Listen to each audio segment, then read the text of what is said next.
Nathan Reed's fingers crashed down on the piano keys.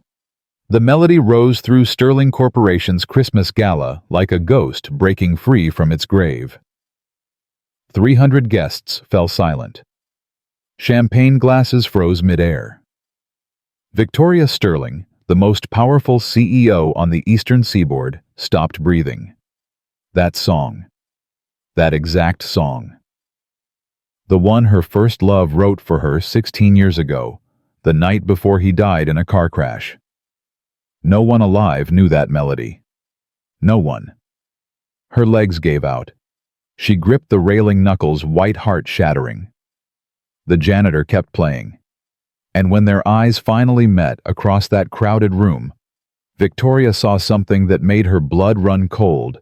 He recognized her too. Comment what city you're watching from so I can see how far this story travels.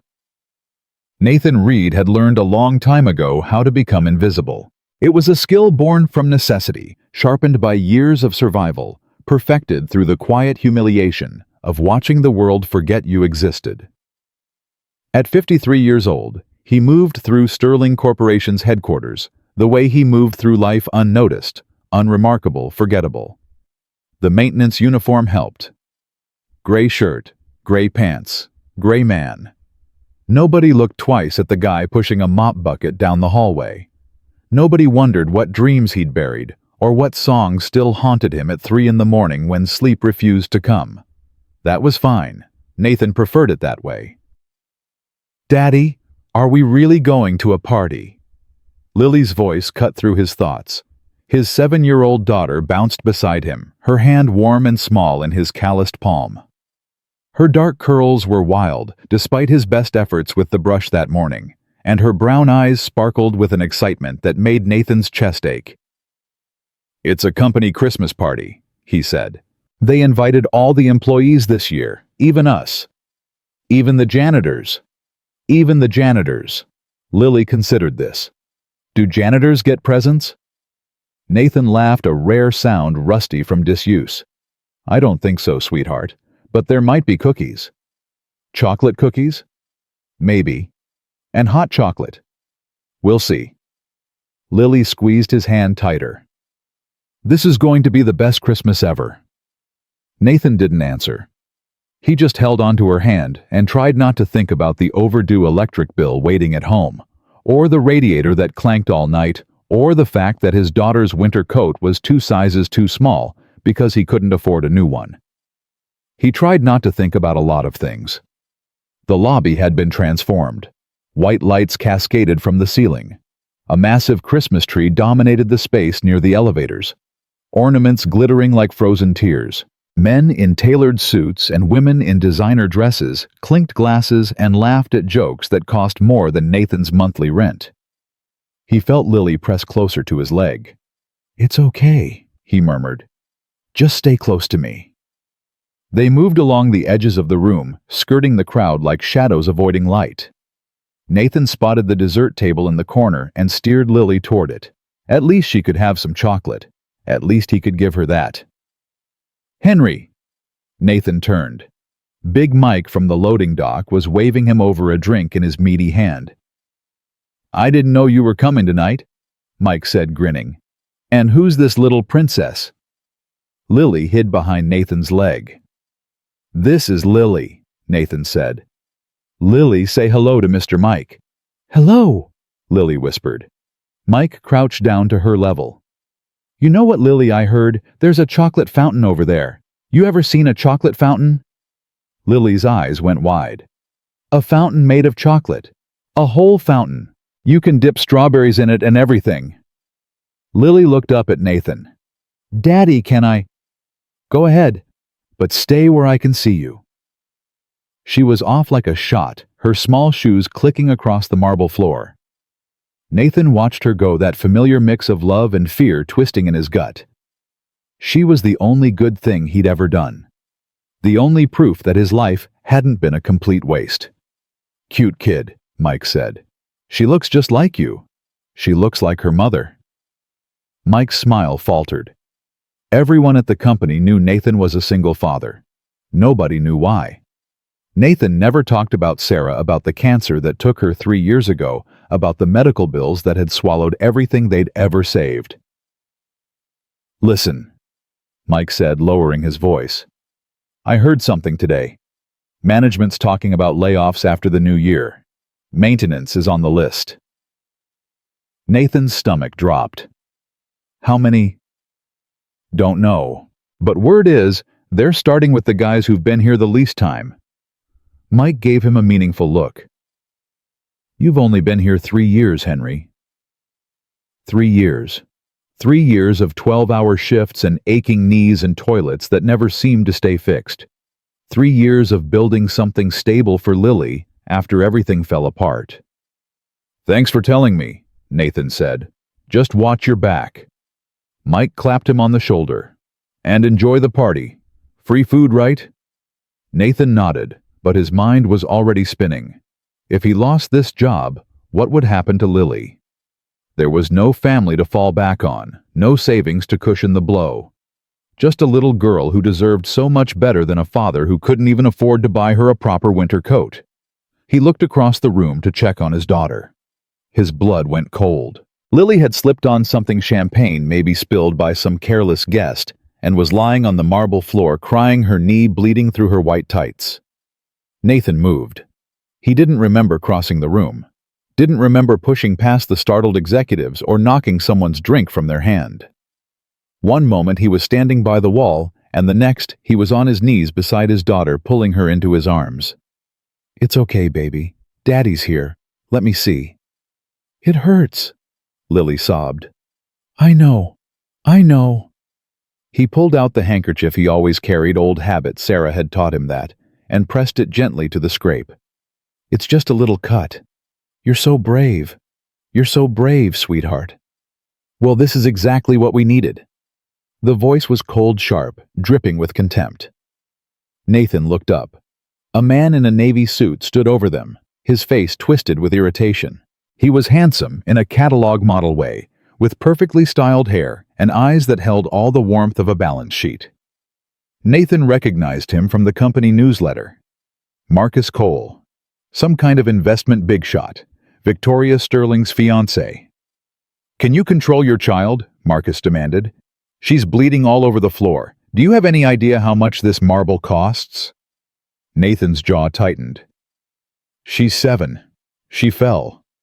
"Then maybe you should have been watching her instead of standing around like a useless—" Marcus's eyes raked over Nathan's maintenance uniform with undisguised disgust.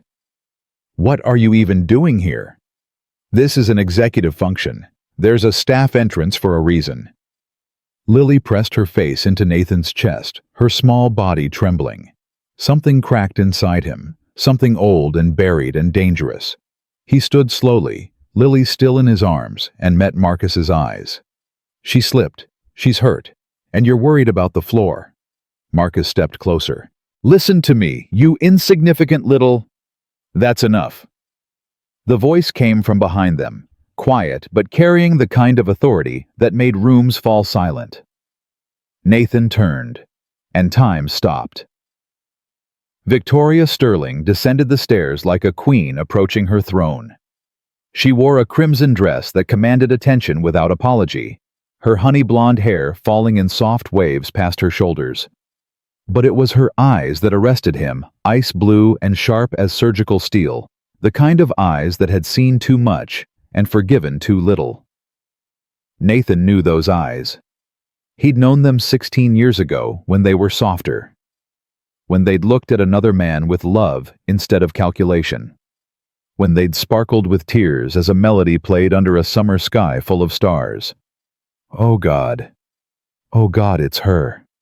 Victoria stopped in front of Marcus, her expression glacial. "You don't have the authority to speak to my employees that way." "Ingrid, I was just—" "Apologize." The word cracked like a whip. The lobby had gone quiet. Everyone watching. Nathan felt the weight of 300 pairs of eyes pressing down on him. Marcus's face flushed red. "Ingrid." "Now, Marcus." For a long moment nobody moved. Then Marcus's lips pressed into a thin line, and he muttered something that might have been an apology if you were generous enough to call it one. Victoria turned to Nathan. Their eyes met. And Nathan saw the exact moment recognition flickered across her face, not of who he was now, but of something else. Something she couldn't quite name. A shadow of a memory. A ghost of a feeling. "Take care of your daughter," she said softly. "The first aid kit is in the executive lounge, 5th floor. Use my private elevator." She gestured toward the brass doors behind the reception desk. Nathan couldn't speak. His throat had closed. He just nodded, pulled Lily closer, and walked away. But he felt Victoria's eyes on him the whole way. The executive lounge was quiet. Leather chairs. A view of the city lights. A kindly assistant named Margaret, who bandaged Lily's knee, gave her hot chocolate with extra marshmallows, and told her she was the bravest little girl she'd ever met. Nathan sat in the corner, watching his daughter smile, and tried to convince himself that his hands weren't shaking. Victoria Sterling. Ingrid Victoria Sterling. He hadn't known. When he took this job 3 years ago, he hadn't made the connection. Sterling was a common enough name, and he'd spent so many years trying to forget that summer, trying to bury the music and the memories and the boy he used to be. But now she was here. 20 feet below him in that crowded lobby close enough to touch. The girl he'd loved from the shadows. The girl he'd never been brave enough to speak to. The girl for whom he'd written the most beautiful song of his life and then given it away. "Daddy." Nathan blinked. Lily was standing in front of him, her knee bandaged, chocolate on her chin. "Can we go back to the party? I didn't get to see the chocolate fountain." He should say no. He should take her home, lock the door, forget any of this had ever happened. But Lily's eyes were so hopeful, and it was Christmas Eve, and she deserved one good memory from this night. "Okay," he said, "but we're not staying long." The party had grown louder in their absence. Someone had opened the Steinway in the corner, a gorgeous vintage instrument that usually sat covered and silent, more decorative than functional. A group of executives surrounded it, laughing, as a tipsy accountant banged out something that vaguely resembled jingle bells. Lily tugged Nathan toward the dessert table, chattering happily about the cookies Margaret had given her, about the pretty lights, about how the nice lady with yellow hair had helped them. Nathan half listened, his eyes scanning the room for Victoria. He spotted her on the mezzanine level, talking to an older man in a gray suit. Her father, probably. Richard Sterling. The man whose cost-cutting measures had crushed Nathan's hand 12 years ago and ended his career. "Don't think about it. Don't, Daddy." Nathan looked down. Lily was yawning, rubbing her eyes with the back of her hand. "Can you play me my song, the one you play when I can't sleep?" Nathan's chest constricted. "Not here, sweetheart. Please, I'm tired. And that man," she pointed at the accountant murdering Christmas carols, "is giving me a headache." Despite everything, Nathan laughed. "I don't think they want me touching their fancy piano. But you play better than anyone. Better than the man on TV. Better than anyone in the whole world." Oh, Lily, if you only knew. He looked at the piano, looked at his daughter's sleepy eyes, looked at the crowd of executives who had never once noticed him in 3 years of emptying their trash cans and fixing their broken sinks. What did he have to lose? His dignity. He'd lost that a long time ago. His job. They were probably going to fire him anyway. Maybe just this once. He could be someone again. "Okay," he heard himself say. "Just one song." Lily's face lit up like a Christmas tree. Nathan approached the piano. The accountant saw him coming and stopped mid-chord confusion, giving way to recognition, the janitor, and then something like amusement. "You play?" the man asked. "A little." "Well, by all means." The accountant gestured grandly at the bench. "Show us what you've got." A few people chuckled. Nathan heard someone whisper, "Is that the maintenance guy?" He sat down. The keys felt cool under his fingers. Familiar. Like coming home after a long absence to find everything exactly as you'd left it. His right hand throbbed. It always did before he played phantom pain from the injury that had stolen his future. But he'd learned to work around it.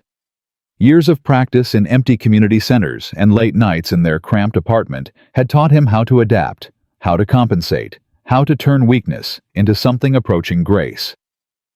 Lily climbed up beside him on the bench, her head leaning against his arm. Nathan closed his eyes and began to play. The melody started soft. A lullaby, really, that's how it began. Gentle notes falling like snow against a window, quiet and tender and achingly beautiful. But then it grew. It swelled into something else, something that spoke of longing and loss of love, given freely and never acknowledged, of years spent in shadows, watching someone else's happiness. Nathan's scarred hand moved across the keys with a grace that defied its injury. He played from memory, from the deepest part of his soul, every note a confession he'd never had the courage to speak aloud. The lobby fell silent. Champagne glasses lowered. Conversations died. 300 people stopped what they were doing and turned toward the sound. Because this wasn't just music. This was something else entirely. Something that made you forget where you were, who you were, what you'd lost along the way. This was truth. Up on the mezzanine, Victoria Sterling stopped breathing. Her hand shot out and gripped the brass railing so hard her knuckles turned white. Her heart slammed against her ribs. Her vision blurred. She knew this song. She knew this song. Every note, every pause, every aching phrase. She'd heard it exactly once before, 16 years ago, on a summer night when the stars felt close enough to touch, and a boy named Daniel Hayes had played it just for her. Midnight Promise, he'd called it. It holds everything I feel but can't say. 3 weeks later, Daniel died on a rain-slicked highway. The song died with him. She'd never heard it again. Never let herself think about it because if she did, the grief would swallow her whole. But now, a stranger was playing it. A janitor. A man she'd never seen before tonight. Playing Daniel's song. Note for perfect note. How Victoria's legs moved without permission. She descended the stairs like a woman in a trance pulled toward the piano by a force she couldn't resist. Nathan finished the song. The last note hung in the air like a held breath. He opened his eyes and found Victoria Sterling standing 3 feet away, tears streaming down her face, her whole body trembling. "Where did you learn that?" Her voice came out broken, barely above a whisper. "Where did you learn that song?" Nathan's heart stopped. Lily tugged at his sleeve. "Daddy, why is the lady crying?" Victoria didn't move, didn't blink. Her ice-blue eyes burned into Nathan's with an intensity that made him feel like he was being turned inside out. "That song," she whispered. "It was written for me, by someone who died 16 years ago. No one else knew it. No one." She stepped closer, close enough that Nathan could see the flecks of silver in her eyes, the pulse beating wildly in her throat. "Who are you? Who are you?" Nathan opened his mouth. No words came out. Because what could he possibly say? "I'm the ghost of a boy who loved you from the shadows. I'm the invisible man who gave away his heart. I'm the one who wrote your song and then watched another man take credit for it because I was too scared, too poor, too nothing to believe I deserved you." What could he say? "Daddy." Lily's voice was small, frightened. "Can we go home now?" Nathan looked at his daughter, looked at Victoria, looked at the sea of faces staring at them with naked curiosity. "I'm sorry," he whispered. "I shouldn't have played that." He grabbed Lily's hand and ran. Victoria stood frozen as the janitor disappeared into the crowd, his daughter in his arms. Her mind was screaming at her to follow, to demand answers, to understand, but her body wouldn't obey. That song. That song. For 16 years it had lived only in her memory, her private grief, her last connection to the boy she'd loved and lost. And now a stranger knew it. How, Ingrid. Marcus's voice, irritated and impatient. She barely heard it. "Ingrid, what the hell was that about?" Why are you crying over some janitor?" She turned to look at him, really look at him. And for the first time, she saw him clearly, the calculated charm, the mercenary eyes, the way he measured everything in terms of what it could do for him. Her father had chosen this man for her. A strategic merger. Two powerful families, one unbeatable empire. She'd agreed because she'd stopped believing in love a long time ago. Because love meant loss. Love meant pain. Love meant boys who wrote you songs under starry skies and then died on rain-slicked highways. But now, "I need to find him," Victoria said. "Find who? The janitor?" Marcus laughed. "Ingrid, be serious. You're the CEO of a billion-dollar company. You don't chase after—" "I need to find him." She walked away without looking back. But when she reached the lobby, the janitor was gone. His daughter was gone. The piano stood silent and empty, keys still gleaming under the lights. Victoria placed her hand on the ivory as if she could absorb whatever warmth his fingers had left behind, and she made a decision. She was going to find this man. She was going to find out how he knew Daniel's song. And God help anyone who got in her way. Victoria didn't go home that night. She sat in her office on the 42nd floor, the city lights spreading beneath her like a galaxy of earthbound stars. And she stared at the employee file spread across her desk until the words blurred into meaningless shapes. Henry Nathan Reed, age 53. Hired 3 years ago. Maintenance staff. No college degree. No employment history before age 41. Previous work. Warehouse, grocery store, odd jobs. Emergency contact Lily Reed, age 7. Daughter. Nothing about music. Nothing about talent. Nothing that explained how a man who spent his nights fixing toilets and changing light bulbs could play like that. Victoria pressed her fingers to her temples. Her head was pounding. Every time she closed her eyes, she heard the melody. Daniel's melody, her melody rising from those scarred hands like a resurrection. How? The question circled her mind like a vulture over carrion. How could he know? She reached for her phone and dialed a number she hadn't called in over a decade. It rang 4 times before a gravelly voice answered. "Hello. Professor Gray.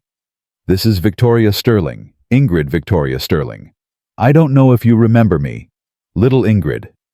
The voice warmed immediately. "Daniel Hayes's girl. Of course I remember you. My God, it's been years. How are you?"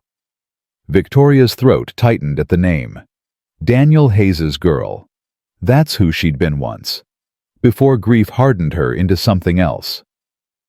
"I need to see you," she said. "Tonight, if possible. It's about Daniel. About his music." A long pause. "What's happened?" "I heard someone play Midnight Promise." Silence on the other end. Then, very quietly. "That's not possible." "I know, but I heard it. Every note, Professor, exactly as Daniel played it for me that summer. I need to understand how." Another pause. "Where are you?" "My office, Sterling Tower." "I'll be there in an hour." The line went dead. Victoria sat back in her chair and waited. Edmund Gray arrived at 11:30, a lean man in his 70s, with silver-streaked hair and kind eyes behind wire-rimmed glasses. He'd been Daniel's mentor at the Berkshire Music Academy, the one who'd recognized the boy's genius and nurtured it until the accident stole him away. Victoria met him at the elevator. For a moment, neither of them spoke. Then Edmund opened his arms, and Victoria CEO billionaire Ice Queen walked into them like a lost child coming home. "You look tired," Edmund said when they pulled apart. "I haven't slept. The song, I can't stop hearing it."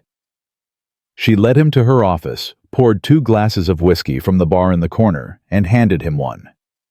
Then she pulled out her phone and played the video someone had posted to the company's internal network, shaky footage of a janitor at a piano, his scarred hand moving across the keys with impossible grace. Edmund watched in silence, his face unreadable. When the video ended, he set down his glass and removed his glasses to rub his eyes. "That's remarkable," he said quietly. Is it Midnight Promise, Daniel's song? It's the same melody. Yes. Then how? Ingrid. Edmund held up a hand. There's something I need to tell you. Something I should have told you 16 years ago, but I didn't, because I thought it would hurt you more than help. Victoria's pulse quickened. What? Edmund took a long breath. Daniel didn't finish that song. The words didn't make sense. Victoria heard them, process them, but they refused to assemble into meaning. What do you mean he didn't finish it? He wrote the opening. The first 8 bars. They were brilliant. He was always brilliant, but he got stuck. Couldn't figure out where to take the melody. He was frustrated, kept scrapping versions, starting over. Edmund paused, choosing his words carefully. There was another student at camp that summer. Quiet kid. Talented, but overlooked. The kind of boy who played because he had to breathe, not because he wanted fame or recognition. Daniel asked him for help. Victoria's glass trembled in her hand. Help. The other student took Daniel's opening and completed it. Turned those 8 bars into something extraordinary. But then Daniel died, and the song became his legacy. Edmund's voice dropped. I never corrected the record. I thought it would dishonor his memory. I thought you needed something to hold on to, and taking the song away from you would be cruel. Victoria stood abruptly, her chair scraping against the floor. She walked to the window and pressed her palm flat against the cold glass. 16 years. 16 years of grieving a song that wasn't even Daniel's. 16 years of believing that melody was his final gift to her, his love letter from beyond the grave. And it was all a lie. Who was the other student? Her voice came out flat, dead. I don't remember his name. It's been so long. He didn't fight for credit.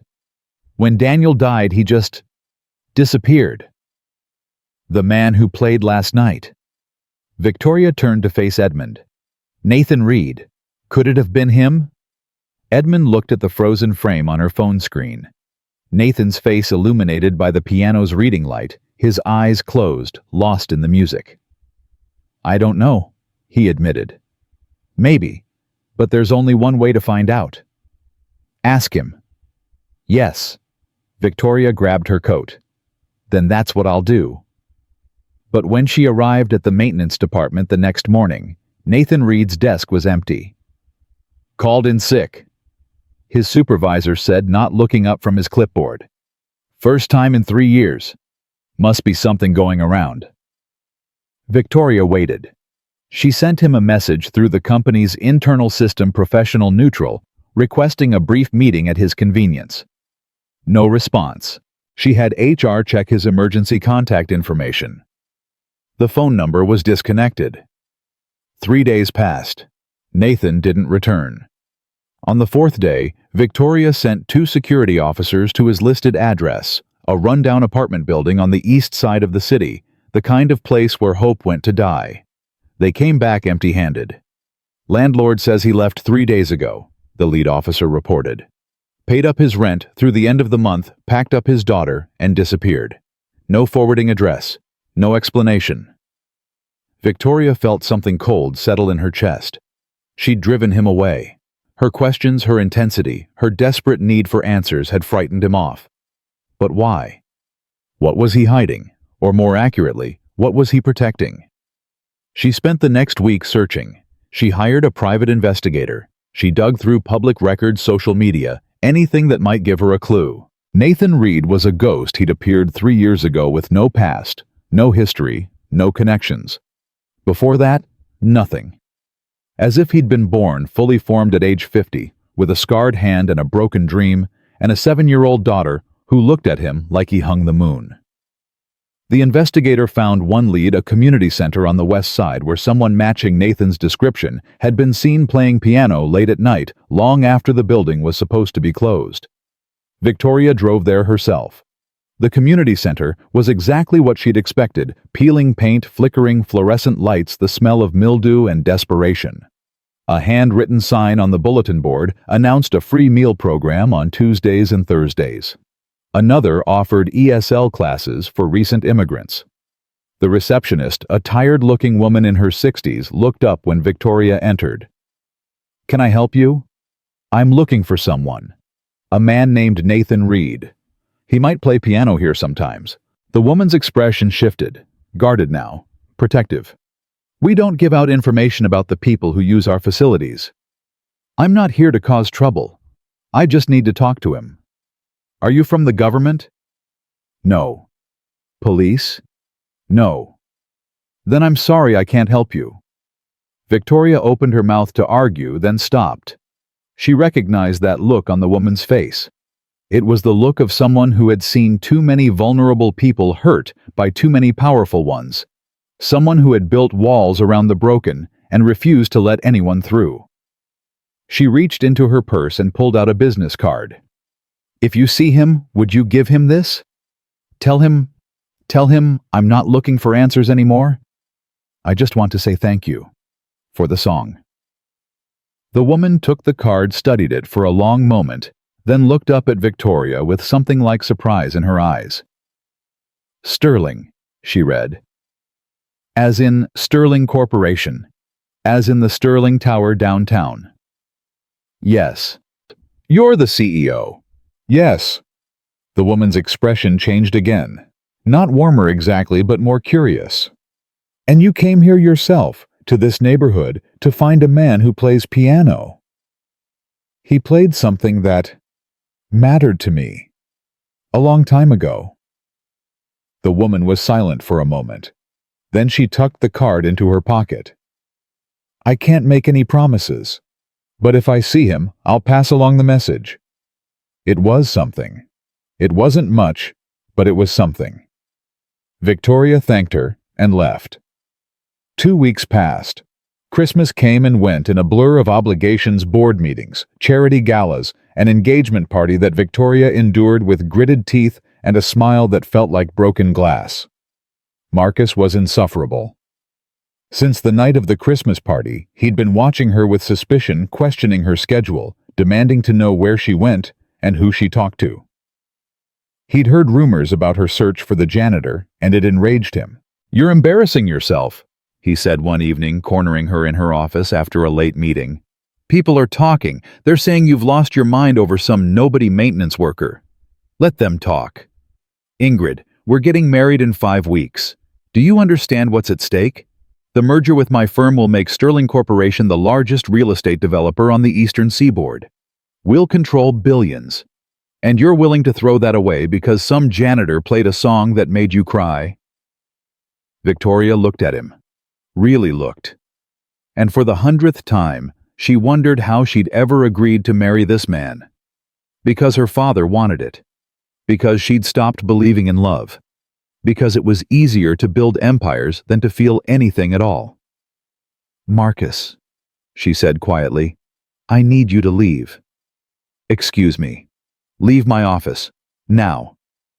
His face reddened. "You can't just—" "I can. And I am. We'll talk tomorrow. But right now I need to be alone." For a moment she thought he might argue. Then something in her expression must have warned him, because he turned on his heel and stalked out, slamming the door behind him.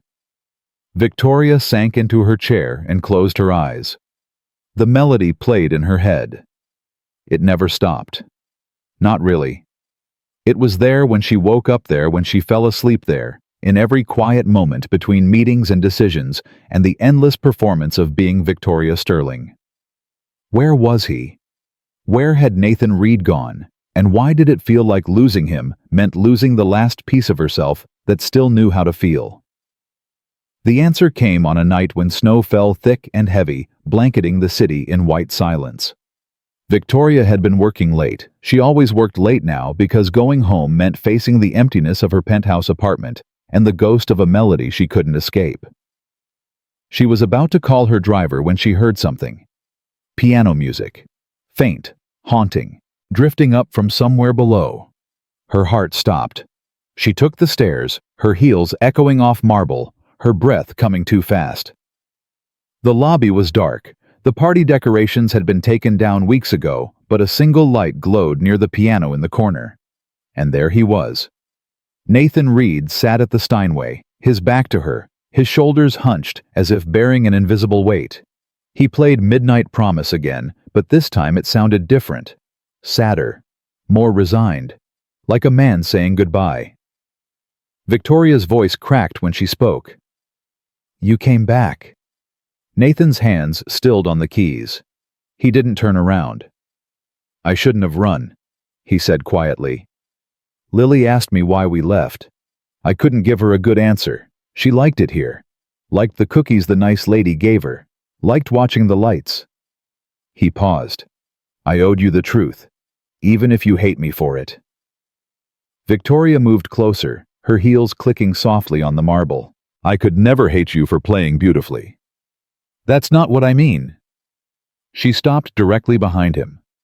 "The song, Midnight Promise. Daniel didn't finish it, did he?" Nathan's shoulders tensed. "You talked to Professor Gray." "Yes." "Then you know." "I know someone else completed the song. Someone Daniel asked for help. Someone who never took credit." She stepped around the bench until she could see his face. "Was it you?" For a long moment, Nathan didn't answer. His hands rested on the keys, motionless. His eyes, gray-green and achingly honest, stared at some point in the middle distance. Then, very quietly, "Yes, it was me." Victoria's knees nearly buckled. She gripped the edge of the piano to steady herself. "Why?" The word came out raw, desperate. "Why would you do that? Why would you let him take credit?" Nathan finally looked at her, and in his eyes, she saw something that made her breath catch, not shame, not regret, but something older and deeper and impossibly tender. "Because he loved you," Nathan said. "And I was nobody. I don't understand. I was at that music camp on a scholarship I could barely afford. My family had nothing. I worked nights washing dishes at a diner just to pay for my bus fare there and back. I was invisible, the kind of kid people look right through without seeing." He smiled, but there was no joy in it. "And then I saw you, first day of camp. You were standing by the lake laughing at something one of the other girls said, and the sun was in your hair, and I thought—" He stopped, swallowed hard. "I thought I'd never seen anything so beautiful in my entire life." Victoria felt tears building behind her eyes. "Nathan?" "You probably don't remember. Why would you? I was nobody. But I watched you. Every day I watched you laugh with Daniel, watched the way your eyes lit up when he played. And I thought that's what love looks like. That's what it means to matter to someone."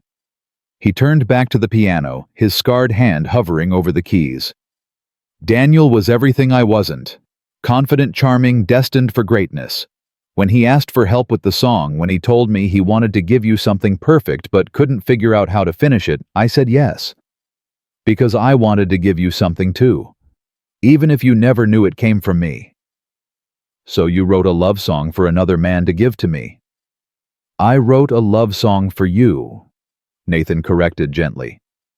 "Daniel just delivered it. He knew I had feelings I couldn't express. He wasn't cruel about it. He offered to tell you the truth, but I said no." "Why?" Nathan met her eyes. "Because you were meant for someone like him. Someone brilliant and confident and whole. Not someone like me. Not some scholarship kid who couldn't afford new shoes and didn't know which fork to use at dinner." Victoria's tears spilled over. "And then he died. And then he died." Nathan's voice was barely a whisper. "And I let the song be his legacy. Because it made you happy. Because it gave you something to hold on to. And I went home and tried to forget I'd ever been anyone other than what I am now." The silence stretched between them heavy with 16 years of unspoken truth. Victoria wiped her eyes with the back of her hand. "What happened to you? Professor Gray said you were talented. Really talented. Why are you fixing pipes instead of playing concert halls?" Nathan held up his right hand, turning it so she could see the scars that webbed across his palm and up his wrist. Old scars, thick and ropey and permanent. 3 years after that summer, I signed a contract with a performance company. Your father's company, actually. Sterling Productions. Victoria's blood turned to ice. It was supposed to be my big break, a nationwide tour, recording contracts, everything I'd ever dreamed of. Nathan's voice was flat now, reciting facts like a man reading his own obituary. Opening night, there was an accident. Stage rigging collapsed. I got my hand caught trying to push a cellist out of the way. By the time they pulled me out, the bones were crushed. He flexed his scarred fingers and Victoria saw the slight tremor, the unnatural angles where the bones had healed wrong. 3 surgeries. 18 months of rehabilitation.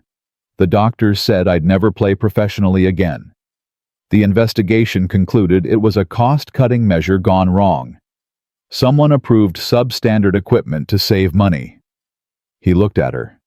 Your father's company settled quietly with everyone involved. I got enough to cover my medical bills barely. Then the contract was terminated and I was adrift. Victoria couldn't breathe. Her father, the man who had raised her, shaped her, pushed her to become the empire builder she was today. Did you know? She whispered. When you took this job here, did you know who I was? Not at first. I needed work, any work. Sarah was dying and the medical bills were eating us alive. I applied everywhere, and Sterling Corp was the only place that called back. Nathan's jaw tightened. Then I saw your name on the directory, and I wondered. And then I saw you, and I knew. Why did you stay? Nathan was quiet for a long moment. When he spoke, his voice was barely audible. Because I'm a coward. Because seeing you from a distance was better than not seeing you at all. Because even after everything, your father, the accident, all the years I spent trying to forget, I couldn't walk away from you. Not again. Victoria reached out and took his scarred hand in both of hers. The skin was rough-ridged with scar tissue but warm. Alive. You're not a coward, she said. You gave me the most beautiful gift anyone's ever given me, and you never asked for anything in return. You watched your dreams die because of my family's negligence, and you still came back. You still played. You still... Her voice broke. Nathan looked at their joined hands, his expression wondering. As if he couldn't quite believe she was touching him. As if he'd spent 16 years convinced he didn't deserve to be touched. Victoria, he said softly. Ingrid, I need you to know the song was never about credit. It was never about being recognized or remembered. It was about you. Only ever about you. Every note I wrote, every phrase, every pause, it was all a letter I never had the courage to send. She lifted his hand to her lips and kissed his scarred palm. Then let me read it now. All of it. No more hiding. No more running away. Nathan's eyes glistened. Are you sure I come with a lot of baggage?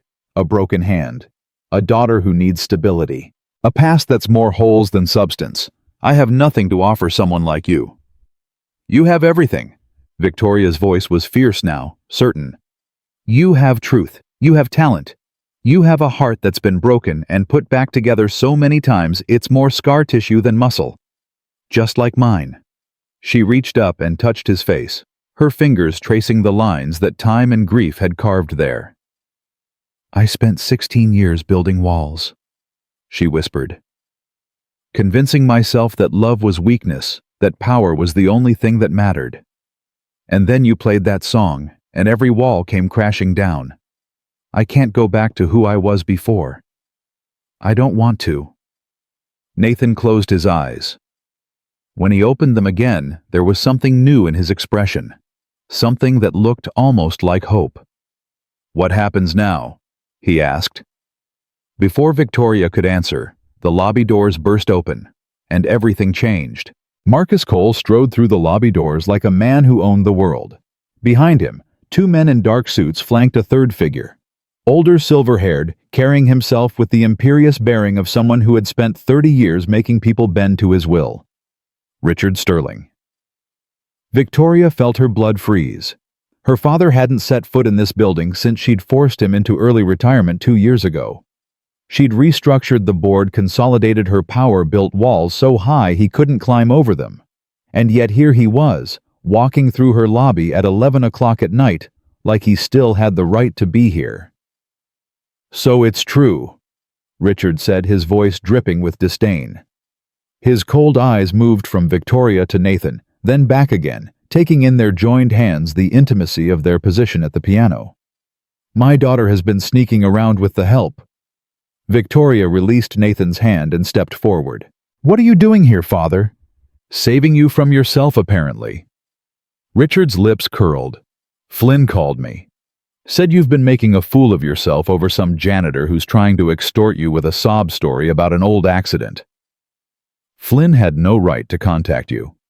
Flynn is going to be your husband in 4 weeks. He has every right to be concerned about the woman he's marrying." "No." Victoria's voice was cold. "He's not."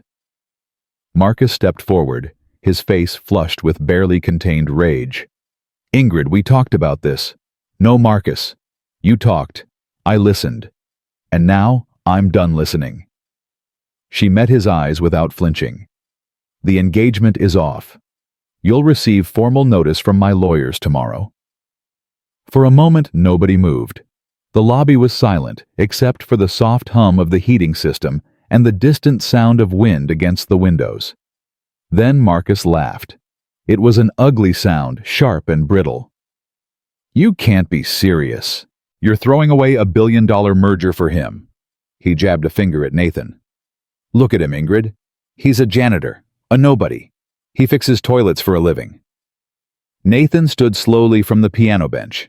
He didn't say anything, but there was something in his stillness that made Marcus take an involuntary step back. "His name is Nathan Reed," Victoria said quietly. "And he's worth more than you'll ever be." Richard made a dismissive sound. "Enough of this nonsense. Ingrid, I raised you better than this.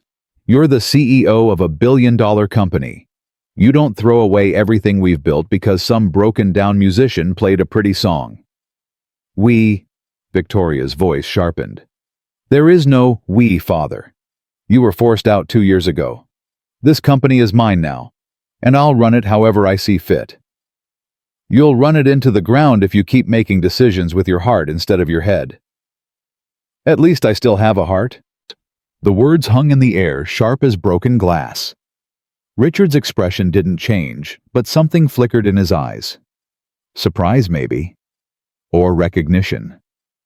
He'd spent decades teaching his daughter to be cold, calculating, ruthless, and now she was throwing those lessons back in his face. "You know who this man is, don't you?" Richard asked, his voice silky now. "Dangerous." "You know about the accident at Sterling Productions?" Victoria's jaw tightened. "Yes." "Then you know he's just here for a payday. He's been planning this for years. Get close to you, play on your sympathies, convince you that he's some kind of tragic hero. And once you're married, he'll take you for everything you're worth." "That's not true."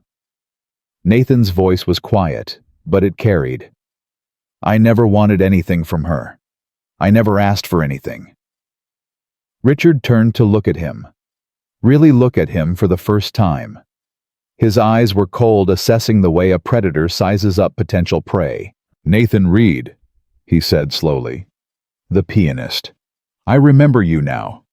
You were one of the performers we signed back in, what was it, 2013, promising talent. Terrible accident." He clicked his tongue. "Such a shame about your hand." Nathan's scarred fingers curled into a fist at his side. "A shame that happened because your company cut corners on safety equipment." "Allegedly." Richard smiled, showing teeth. "The investigation was inconclusive. We settled out of court as a gesture of goodwill. If you had any real case, you would have sued. I couldn't afford a lawyer. I could barely afford to eat." "Then perhaps you should have been more careful with your finances." Richard turned back to Victoria. "You see, this is who you're defending. A man who couldn't even manage his own career, let alone be a suitable partner for someone of your stature." "Get out!" Victoria's voice was ice. "Excuse me. I said get out." She stepped toward her father, and something in her expression made even Richard Sterling take a step back. This is my building, my company, and you are not welcome here. Ingrid, you spent my entire life teaching me that love was weakness. That power was the only thing that mattered. You arranged my engagement to a man I despise because it was profitable. You destroyed the career of the one person who ever gave me something real, something pure, something that wasn't about money or power or strategic advantage. Her voice cracked, but she kept going. 16 years ago, Nathan wrote me a song, a beautiful song, and he never asked for credit, never asked for recognition. He just wanted to give me something that would make me happy. And then you crushed his hand and threw him away like garbage, and you never even knew, you never even cared that you'd destroyed the only person who ever loved me without wanting something in return. Richard's face had gone pale. That's ridiculous. You don't even know this man. I know him better than I've ever known you. Victoria's eyes were burning. I know that he raised a daughter alone after his wife died of cancer. I know that he worked 3 jobs just to keep a roof over her head. I know that even after everything you did to him, he never became bitter, never became cruel. He just kept playing, kept giving, kept loving because that's who he is. That's who he's always been. She turned to Marcus. And you? You think I don't know about the financial irregularities you've been threatening me with? You think I don't know that you've been skimming from your own firm for years, cooking the books to hide your losses? Marcus's face went white. How did you? I'm a CEO, Marcus. I do my due diligence. I've had investigators looking into you for months. I was willing to tolerate your mediocrity for the sake of keeping peace with my father, but now... She smiled, and it was not a kind smile. Now I have no reason to protect you. You're bluffing. Try me. Marcus looked at Richard, then back at Victoria. His jaw worked silently for a moment. Then he lunged. Not at Victoria, at Nathan. It happened fast. 1 second Marcus was standing by the lobby doors, the next he was charging across the marble floor, his fist raised, his face twisted with rage. Nathan didn't move. He stood his ground calm and still, and when Marcus's fist came at his face, he simply turned, let the blow glance off his shoulder, and caught Marcus's arm in a grip that stopped him cold. Don't, Nathan said quietly. It's not worth it. Marcus struggled, his face purpling. Let go of me, you piece of... I said don't. There was something in Nathan's voice that made Marcus stop struggling. Something old and hard and unbreakable. The voice of a man who had survived worse than a rich boy's temper tantrum. Nathan released him, and Marcus stumbled back, breathing hard. You'll regret this. Marcus snarled at Victoria. Both of you. I'll destroy you. I'll go to the press, the board, everyone. I'll make sure everyone knows that the great Victoria Sterling threw away her empire for a crippled janitor. Go ahead, Victoria said, and I'll make sure everyone knows that Marcus Cole is a fraud and a thief. We'll see whose story the press finds more interesting. Marcus's face contorted. For a moment Victoria thought he might attack again. But then Richard put a hand on his arm. That's enough, Richard said. His voice was cold, but there was something else in it now, something that sounded almost like defeat. We're leaving. Father. I said we're leaving. Richard turned toward the door, then stopped. He looked back at Victoria, and for just a moment, the mask slipped. She saw the old man beneath the armor. The father she'd spent her whole life trying to please, trying to become, trying to escape. You're making a mistake, he said quietly. I hope you know that. Maybe, Victoria replied, but at least it's my mistake to make. Richard held her gaze for a long moment. Then he turned and walked out into the snow, Marcus stumbling after him. The lobby doors closed with a soft click. And then there was silence. Victoria stood frozen, her heart pounding, her whole body trembling with the aftershock of what had just happened. She'd done it. She'd actually done it. She'd cut ties with her father, ended her engagement, destroyed the carefully constructed life she'd spent decades building. And she felt free. Victoria. Nathan's voice soft and concerned. She turned to find him watching her, his gray-green eyes full of worry. "Are you okay?" She laughed, a strange, breathless sound that was half sob, half release. "I don't know. I think I just blew up my entire life." "Do you regret it?" She considered the question, really considered it. Her father's face pale with shock. Marcus's threats. The merger that would never happen now. The board members who would question her judgment. The investors who would wonder if their CEO had lost her mind. "No," she said finally. "I don't." Nathan crossed the distance between them and took her hands in his scarred fingers intertwined with hers, warm and steady. "I'm sorry," he said. "I never meant for any of this to happen. I never wanted to cause trouble for you." "You didn't cause trouble. You told the truth. The trouble was already there, I was just too blind to see it."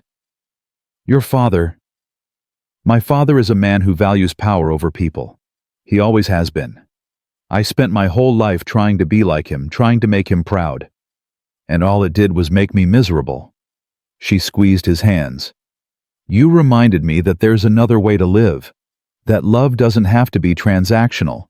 That some things matter more than money and power." Nathan's throat worked. "Victoria, I need you to understand something. I don't have anything to offer you. No money, no status, no connections. I'm a 53-year-old janitor with a broken hand and a daughter who depends on me. If you're looking for a partner who can match what you've built, stop." Victoria placed her finger on his lips. "I don't want a partner who can match what I've built.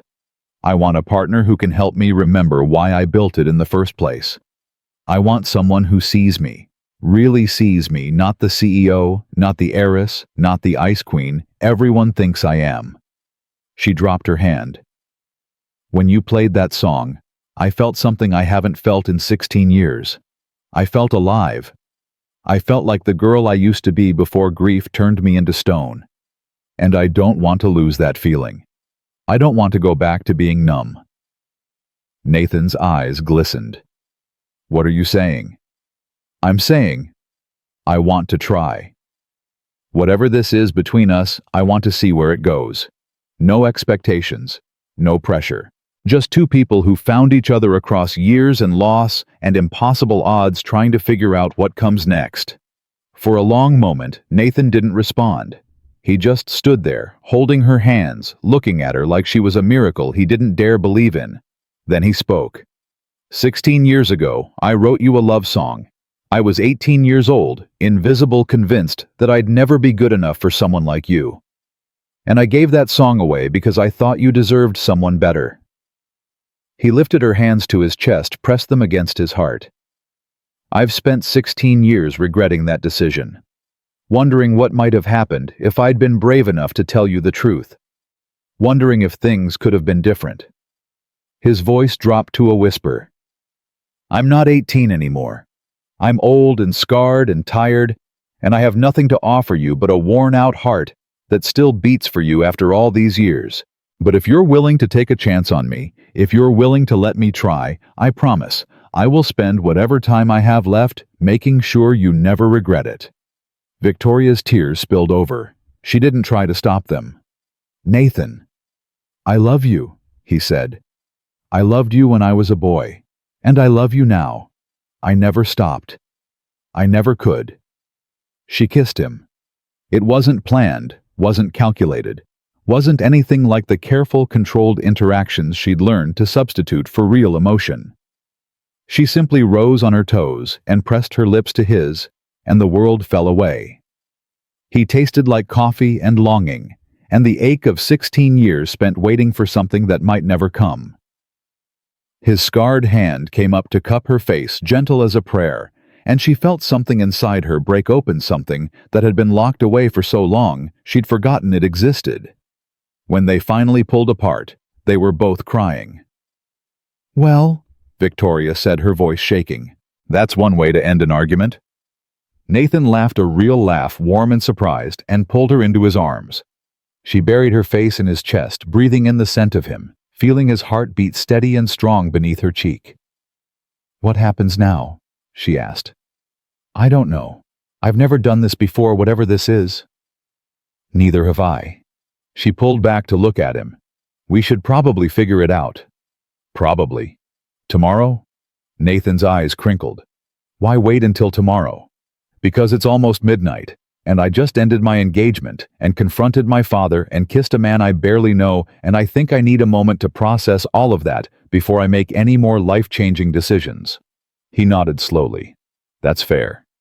"But Nathan—" "Yes." She took his face in her hands, looked into his eyes, and spoke with absolute certainty. "Whatever we figure out, whatever comes next, I want you to know that I'm not going anywhere. This isn't a whim. This isn't a rebound from Marcus or a rebellion against my father. This is me choosing you, for real, for good." Nathan's breath caught. "I don't deserve you," he whispered. "Maybe not, but you have me anyway." She kissed him again, soft and quick. "Now go home, get some sleep, hug your daughter, and come back tomorrow so we can figure out what the rest of our lives looks like." Nathan held her gaze for a long moment. Then he nodded, stepped back, and headed toward the door. He paused at the threshold, turned back. "Victoria." "Yes." "Thank you. For believing me. For giving me a chance. Thank you for writing me a song." He smiled a real smile, one that transformed his whole face, and made him look for just a moment like the boy he'd been 16 years ago. "I'll write you another one," he said. "A better one. Something that's just ours." And then he walked out into the snow, and Victoria was alone. She stood in the empty lobby for a long time, listening to the silence, feeling the weight of everything that had just happened settling onto her shoulders. Tomorrow, there would be consequences. Tomorrow, there would be battles to fight, decisions to make, a company to protect from the fallout of her choices. But tonight, there was only this: the memory of a song, the warmth of a kiss, and the impossible, terrifying, exhilarating feeling of being truly alive for the first time in 16 years. Victoria sat down at the piano. Her fingers found the keys, and slowly, haltingly, she began to play. It wasn't Midnight Promise, she didn't know how. But it was something. A melody that came from somewhere deep inside her, simple and imperfect and real. She played until her fingers ached, until the snow stopped falling, until the first gray light of dawn crept through the windows. And somewhere across the city, in a cramped apartment with a clanking radiator and a 7-year-old girl sleeping in the next room, Nathan Reed sat at his own battered piano and played the same melody. Different notes, different hands, but somehow impossibly the same song. Two hearts finding their way back to each other across the silence of 16 years. The fallout came faster than Victoria expected. By 9 o'clock the next morning, her phone had exploded with notifications. News alerts, text messages from board members, 17 missed calls from her communications director. Marcus had moved quickly. The headline on the business section of every major outlet was some variation of the same story. Sterling CEO ends engagement allegedly involved with company janitor. The articles were carefully worded. Marcus's lawyers had clearly been involved, but the implication was clear. Victoria Sterling had lost her mind. The billion-dollar merger was dead. And somewhere in the background, anonymous sources whispered about concerning behavior and questions about leadership stability. Victoria read the first 3 articles, then put down her phone. She'd expected this. She'd prepared for it. What she hadn't expected was how little it hurt. For years, she'd lived in terror of public humiliation. The thought of being exposed, criticized, judged it had kept her up at night, driven every decision, shaped every relationship. She'd married herself to power because power was the only armor that worked. But now, sitting in her office with the morning sun streaming through the windows, she felt something she hadn't felt in a long time. Peace. Her assistant knocked on the door. "Ms. Sterling, the board is requesting an emergency meeting. They want to discuss the situation. Tell them I'll be there in an hour. Also, there's a Professor Edmund Gray in the lobby. He says it's urgent." Victoria's heart jumped. Send him up. Edmund arrived looking like he hadn't slept. His silver hair was disheveled, his tie askew, and he was carrying a worn leather briefcase that bulged with papers. I saw the news, he said without preamble. Marcus Cole is a snake. Tell me something I don't know. All right. Edmund set his briefcase on her desk and opened it. I've spent the last 12 hours going through my archives. Everything from that summer at Berkshire, letters, recordings, program notes. He pulled out a stack of yellowed papers. I found proof. Victoria's breath caught. Proof of what? That Nathan Reed completed Midnight Promise. That Daniel Hayes asked for his help. That Nathan deliberately stepped back and let Daniel take credit. Edmund spread the papers across her desk. It's all here. Daniel's original draft, just the first 8 bars. Nathan's handwritten continuation. A letter Daniel wrote me asking my opinion on a collaboration that might be complicated.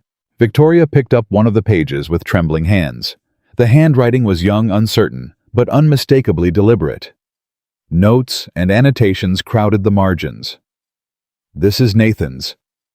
Yes, I found it in a box of student work I'd kept from that year. I didn't remember it until last night when I started looking. Edmund's voice was gentle. He was 18 years old, invisible just like he said. But God, Victoria, even then you could see the genius, the way he structured the melody, the emotional progression. Daniel was talented, but Nathan was something else entirely. Victoria set down the paper. Her hands were shaking. Why are you showing me this now? Because Marcus Cole is trying to destroy you, and because the truth matters. Edmund met her eyes.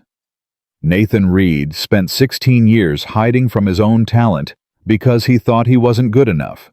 He let another man take credit for his work because he loved you too much to compete. That's not a con artist looking for a payday. That's a man who gave up everything for someone else's happiness. Victoria thought about Nathan's scarred hand, the way he'd held his daughter at the Christmas party, the look in his eyes when he'd finally told her the truth. What do I do with this? She asked. That's up to you.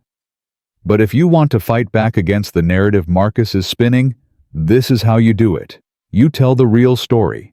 Not the one about a CEO losing her mind over a janitor. The one about a love letter written 16 years ago by a boy who thought he wasn't worthy of the girl he adored. Victoria looked at the papers spread across her desk.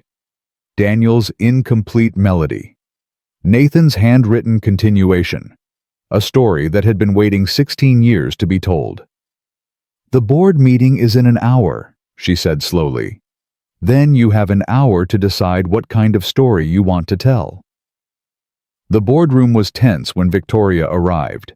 12 faces stared at her from around the polished table, some sympathetic, some hostile, most carefully neutral. These were people she'd worked with for years. People she'd promoted, protected, fought alongside. Now they were sitting in judgment, waiting to see if their CEO had finally cracked. Thank you all for coming, Victoria said, taking her seat at the head of the table. I know there are concerns about recent events. I'm here to address them. Gerald Morrison, the longest-serving board member, a man who had known her father for 40 years, spoke first.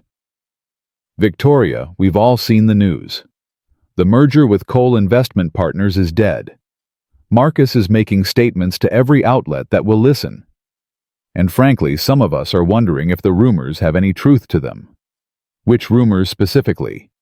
That you've become involved with a maintenance worker. That you ended your engagement on impulse. That you're making decisions based on emotion rather than sound business judgment. Victoria let the words hang in the air for a moment. Then she stood, walked to the window, and turned to face them. 3 months ago, I hired a private investigator to look into Marcus Cole. Would you like to know what he found? The room went silent. Marcus has been embezzling from his own firm for years. He's cooked the books to hide massive losses. The merger he was proposing wasn't a partnership, it was a lifeline. He needed our capital to cover his debts, and once he had access to our accounts, he would have drained us dry. Gerald's face had gone pale. You have proof of this? Documented evidence, bank records, witness statements. I was planning to confront him privately and give him a chance to withdraw gracefully, but then he attacked a man in my lobby and ran to the press with lies, so I'm done being graceful. She let that sink in. As for the maintenance worker, his name is Nathan Reed. 53 years old, single father, former concert pianist whose career was destroyed by an accident at Sterling Productions 12 years ago. Victoria's voice hardened. An accident caused by cost-cutting measures approved by my father. An accident that crushed Nathan's hand and ended his dreams. He received barely enough in the settlement to cover his medical bills, and he's spent the last decade scraping by while raising a daughter on his own. Victoria, someone started. I'm not finished. She walked back to the table and placed Edmund's papers in front of Gerald. Nathan Reed is also the true composer of a song that changed my life. 16 years ago, when we were both teenagers at a summer music camp, he wrote a melody for me, a love letter in musical form, and then gave it away. He let another boy take credit because he didn't think he was worthy of me.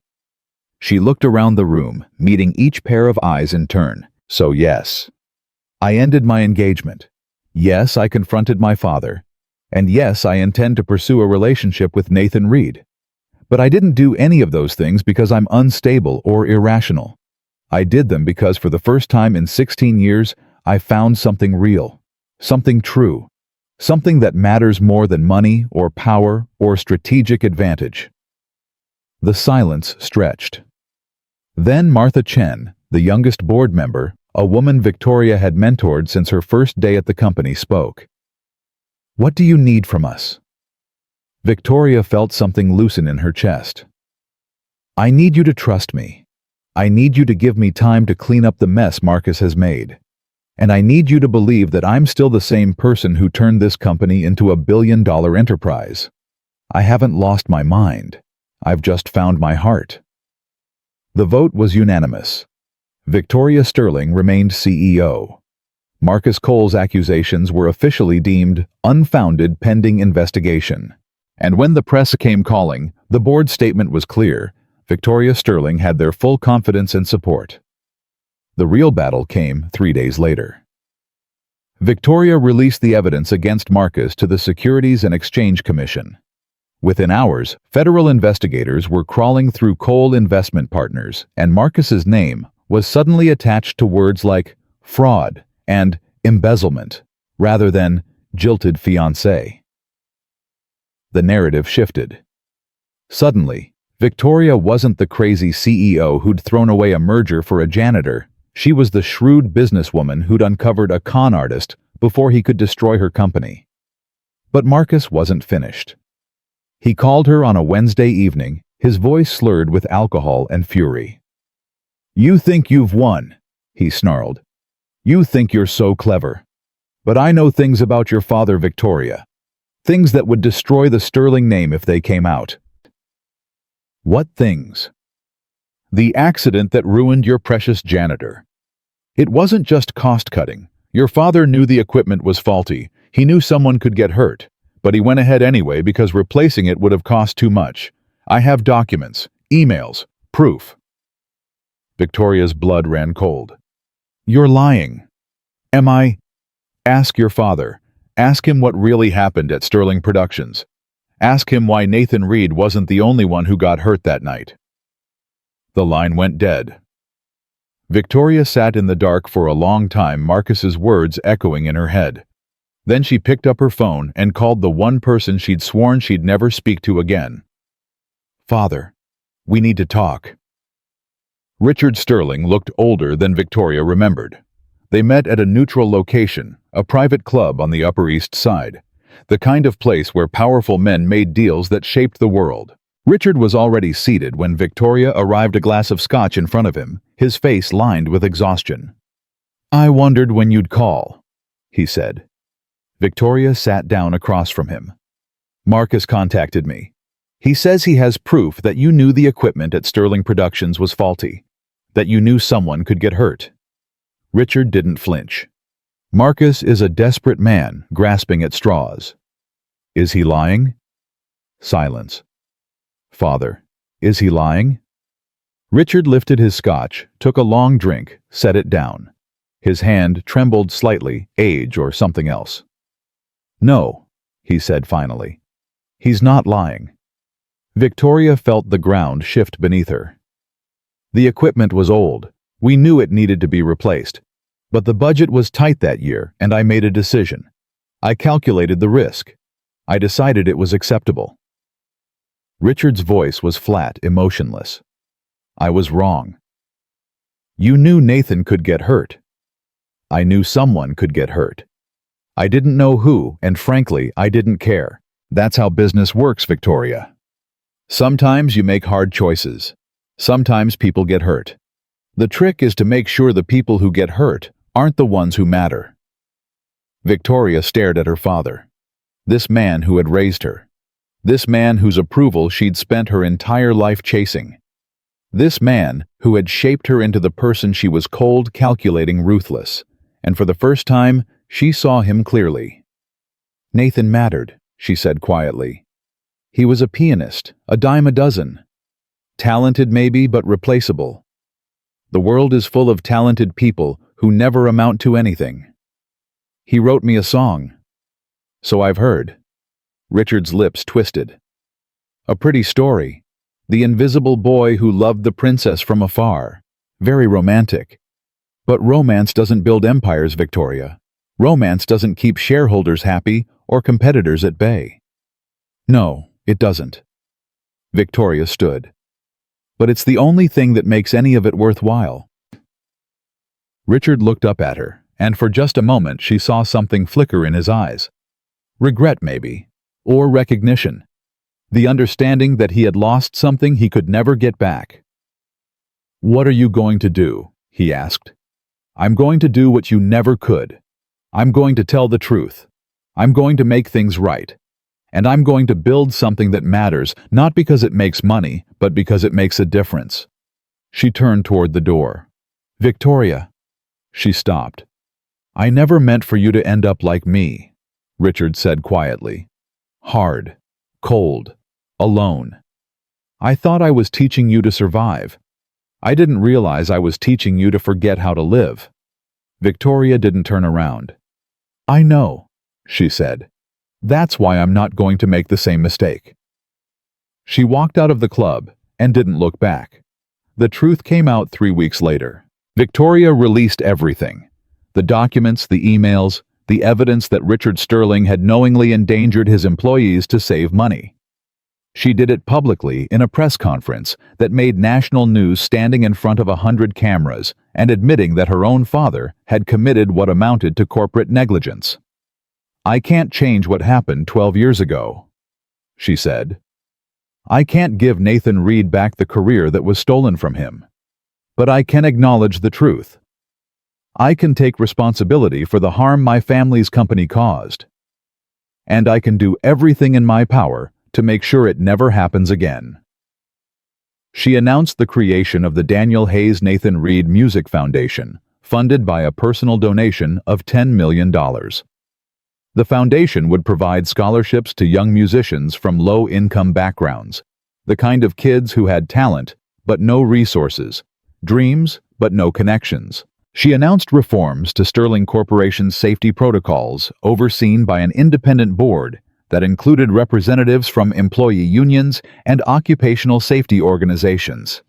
And she announced that her father, Richard Sterling, had agreed to step down from all advisory positions and charitable boards associated with the Sterling name. The press went wild. Some called her brave, some called her foolish, some called her a traitor to her own family. But Nathan, watching the press conference on a battered television in his cramped apartment, felt something break open in his chest. Lily tugged at his sleeve. Daddy, why is Miss Victoria on TV? She's telling the truth, sweetheart. About what? Nathan looked at his daughter, this bright, beautiful girl who had kept him alive through the darkest years of his life, and smiled. About everything. Victoria came to see him that night. She knocked on his apartment door at 9 o'clock, still wearing the dress she'd worn to the press conference, her hair disheveled and her eyes red-rimmed from exhaustion. "Can I come in?" Nathan stepped aside.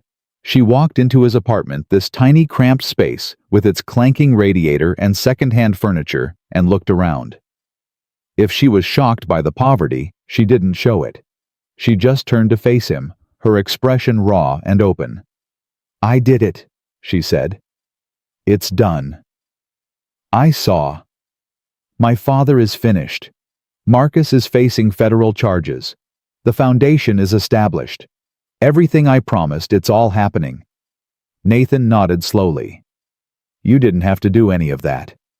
"Yes, I did." Victoria's voice cracked. "I had to do it for you.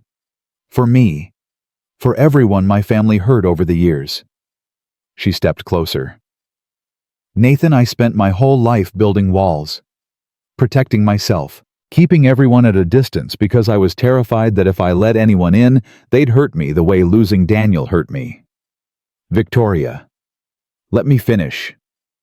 She took his hands in hers, and he felt her trembling. "You tore down every wall I had. You showed me that love doesn't have to be transactional. That sometimes people give things away without expecting anything in return.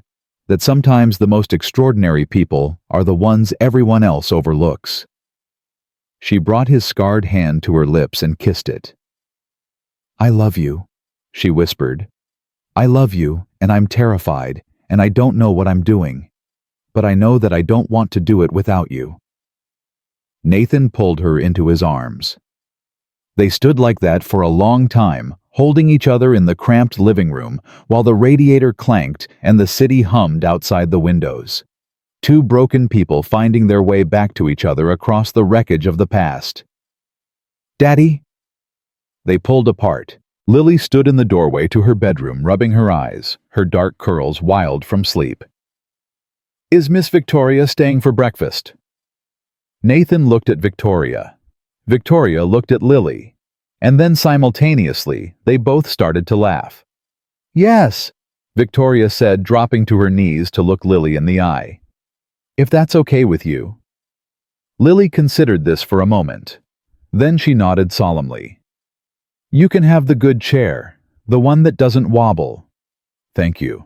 That's very generous." "You're welcome," Lily yawned. "Daddy, can Miss Victoria hear me practice piano tomorrow? I'm learning a new song." Nathan's throat tightened. "I think she'd like that very much." Lily smiled a bright, unguarded smile that made Nathan's chest ache and padded back to bed. Victoria stood slowly, her eyes glistening. "She's wonderful. She's everything." "I can see that." Victoria took his hand again. "Nathan, I know we're doing this backward. I know there are 1,000 reasons why this shouldn't work. But I want to try. I want to build something real with you, with Lily, with whatever future we can make together." Nathan looked at this woman, this fierce, brilliant, broken woman who had blown up her entire life to stand beside him, and felt something he hadn't felt in a very long time. Hope. "So do I," he said. And in that moment, in that cramped apartment with its clanking radiator and second-hand furniture, two people who had spent 16 years on opposite sides of an unbridgeable gap finally found their way home. 1 year passed. It passed the way years do when you're finally living, instead of just surviving in a blur of small moments that somehow add up to everything. Breakfasts at Nathan's cramped kitchen table, Lily's piano recitals at the community center, late nights at Victoria's penthouse talking until dawn about nothing and everything. The slow, steady work of learning how to be together after spending so long apart. It wasn't easy.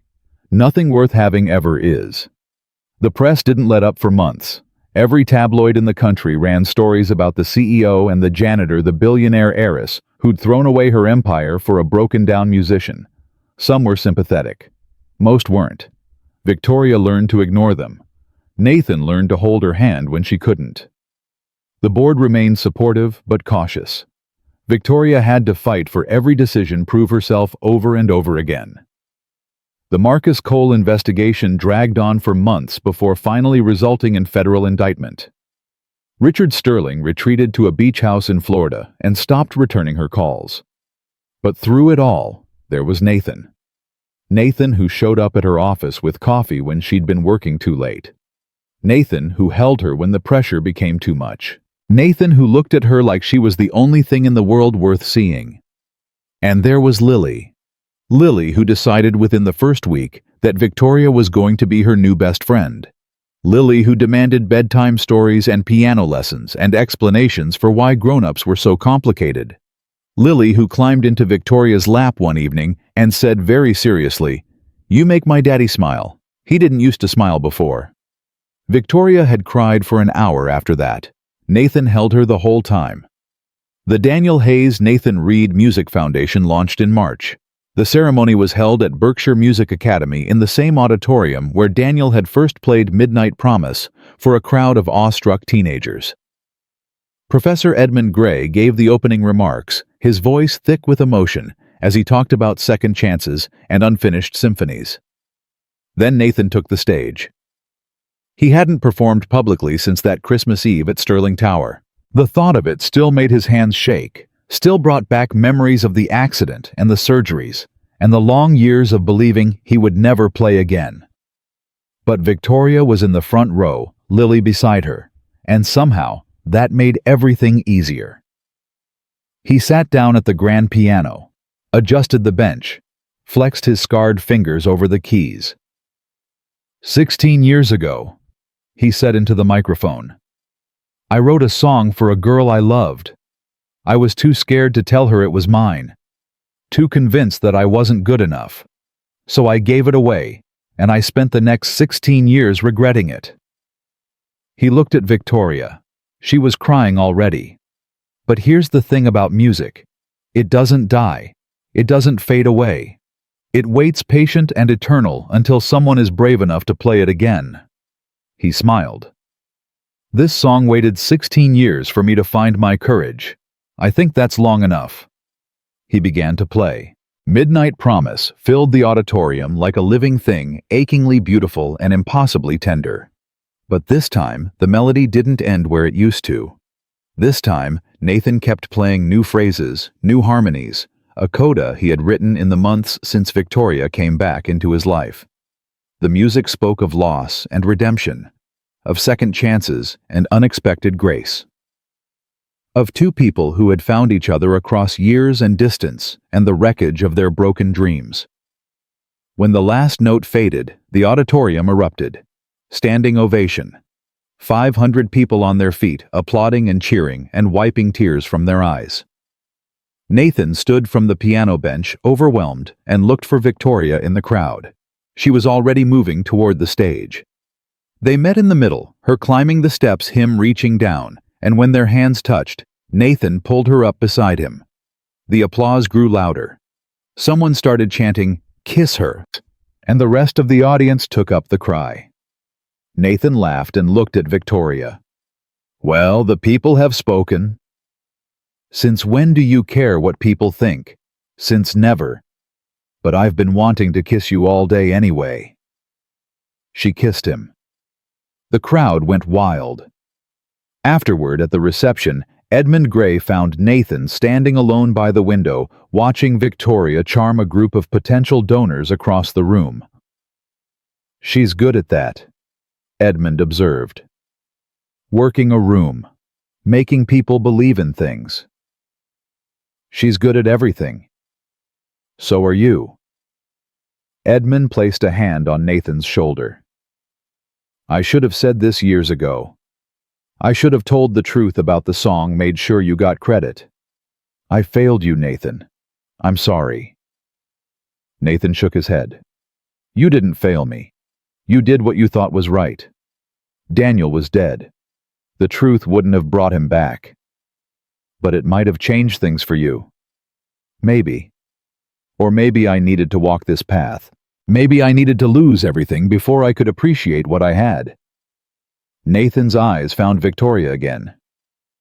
If things had been different, if I'd gotten credit for the song, if my career had taken off, I might never have ended up at Sterling Tower. I might never have seen her again. Edmund smiled. You really believe that everything happens for a reason. I believe that we make meaning out of the chaos. We take the broken pieces and build something new. Nathan turned to face his old teacher. That's what music is, Professor. It's taking the pain and turning it into beauty. It's finding hope in the darkest places. It's playing anyway, even when your hands don't work right anymore. Edmund's eyes glistened. You sound like a teacher. Funny you should mention that. 6 months later, Nathan Reed stood in front of his first class at the Berkshire Music Academy. 20 students stared back at him, teenagers from backgrounds, just like his scholarship kids, who played because they had to breathe, not because they expected fame or fortune. They were nervous, uncertain, hungry, in ways they probably didn't understand yet. Nathan understood. He'd been one of them once. My name is Nathan Reed, he said. 35 years ago, I sat in chairs just like yours, convinced that I wasn't good enough to be here. Convinced that talent was something other people had, the kids with money and connections and famous parents, and that kids like me were just pretending. He held up his scarred hand. 12 years ago, an accident crushed this hand. The doctors said I'd never play professionally again. For a long time, I believed them. I gave up on music. I gave up on myself. I spent years fixing toilets and changing light bulbs, convinced that my dreams were dead and buried. He lowered his hand. But here's what I learned. Dreams don't die easy. They wait. They hide in the corners of your heart, in the muscle memory of your fingers, in the songs that play in your head when you're trying to fall asleep. And if you're lucky, if you're brave enough, they give you another chance. He sat down at the piano in the corner of the classroom. I'm not here to teach you technique. You'll learn that from professors who are better than me, who have hands that work properly and careers that didn't get derailed by bad luck. I'm here to teach you something else. He began to play a simple melody, gentle and unassuming. I'm here to teach you that music isn't about being the best. It's about being honest. It's about taking everything you feel, the joy, the pain, the hope, the fear, and turning it into something beautiful, something that connects you to other people, something that matters. The melody grew, became more complex, more emotional. Some of you will make it. You'll play in concert halls and record albums and see your names in lights, but most of you won't. That's the reality of this business. Most of you will end up doing something else, teaching or accounting or fixing toilets like I did. He stopped playing and looked at them. And that's okay, because the point isn't the destination. The point is the playing. The point is what music does to your soul while you're making it. The point is the way it connects you to something bigger than yourself. He smiled. So, who wants to play first? The first hand went up, tentative, then another, then another. Nathan watched them, these scared kids who reminded him so much of his younger self, and felt something settle into place in his chest. A sense of rightness, a sense of purpose. This was what he was meant to do. Not perform, not compete, not chase fame. Teach, guide, help the next generation of invisible kids find their voices. And every evening when class was over, he drove home to an apartment that didn't clank anymore. Victoria had bought him a new place, insisted on it, wouldn't hear any argument, and found Lily waiting for him at the door. How was school, Daddy? Good. How was yours? We learned about fractions today. They're confusing. Tell me about it. And later, after dinner, after homework, after Lily had been tucked into bed with her favorite stuffed bear and a goodnight song, Nathan would sit at the piano. Victoria had given him a gorgeous Steinway, the kind he'd dreamed about as a scholarship kid, and play. Sometimes Victoria joined him. She was learning slowly, haltingly, her fingers fumbling over keys that seemed determined to resist her. But she kept trying, kept practicing, kept showing up. Why is this so hard? she asked one night after botching a simple scale for the 100th time. Because you're learning something new. New things are always hard. I run a billion-dollar company. I negotiate contracts that would make your head spin. Why can't I play a C major scale? Nathan laughed and covered her hands with his. Because music isn't about control. It's about letting go. Stop trying to make the keys do what you want and start listening to what they're telling you. Victoria frowned at the piano like it had personally offended her. Then she took a breath, relaxed her shoulders, and tried again. This time the notes flowed. "Oh," she said softly. "See? You just have to trust it." She turned to look at him, and there was something in her eyes. Something vulnerable and odd and impossibly grateful. "How do you do that?" she asked. "Do what?" "Make everything seem simple. Make me feel like I can do things I never thought I could." Nathan kissed her forehead. "That's what love is, Victoria. Helping someone see themselves the way you see them." She was quiet for a moment. Then, "I want to marry you." Nathan's heart stopped. "What?" "I want to marry you. I've been thinking about it for months, trying to find the perfect moment, the perfect words. But there is no perfect.